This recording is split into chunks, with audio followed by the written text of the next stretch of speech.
से पहले नजर डालते हैं अब तक की बुलेटिन। जी बिल्कुल, आलमी शरह ख्वानदगी के आलमी दिन के हवाले से और बच्चियों में तालीम को बढ़ाने के लिए विहाड़ी खुर्शीद हाल में सेमिनार का इनकाद किया गया, जिसकी सदारत assistant commissioner headquarter Mohammad Shafiq ने की। इस मौके पर उन्होंने कहा कि इस वक्त पाकिस्तान की शरह ख्वानदगी तरक्की याफ्ता ममालिक के मुकाबले में बहुत कम है, इसे बढ़ाने के लिए हम सब को मिलकर काम करना होगा। उन्होंने कहा कि डिप्टी कमिश्नर विहाड़ी सफदर हुसैन विरक ज़िला भर में शरह ख्वानदगी को बढ़ाने के लिए भरपूर इक़दाम कर रहे हैं। समाजी तंजीम बेदारी की डिस्ट्रिक्ट कोऑर्डिनेटर यास्मीन फातिमा ने कहा कि बदकिस्मती से आज के जदीद दौर में भी बच्चियों को तालीम के असूल में बहुत सी रुकावटें हैं, मगर हमारे इदारे इन रुकावटों को दूर करने के लिए हर सतह पर काम कर रहे हैं। उन्होंने कहा कि हम सबको मिलकर अपने मुल्क को तरक्की और खुशहाली के लिए सबसे ज़्यादा तवज्जो बच्चियों की तालीम पर देना होगी, ताकि हमारे मुल्क में शरह ख्वानदगी बढ़ सके। सेमिनार में सबक सदर मार बहादुर लक ने कहा कि तालबात तालीमी मैदान में बहुत ज़्यादा नुमायाँ किरदार अदा कर रही हैं, मगर इतनी ही मुश्किलात का भी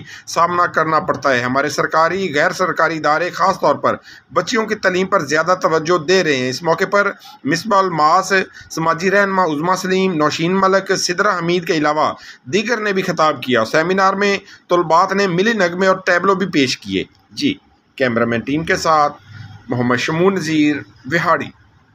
जब डेटॉल एंटीसेप्टिक लिक्विड घर की हर बकेट का हिस्सा हो तो आप और आपका घर रहे 99.9% महफूज और सबको बचाए 100 किस्म की बीमारियों वाले जरासीम से। डेटॉल के रोजाना इस्तेमाल से मेरे अपने महफूज रहें।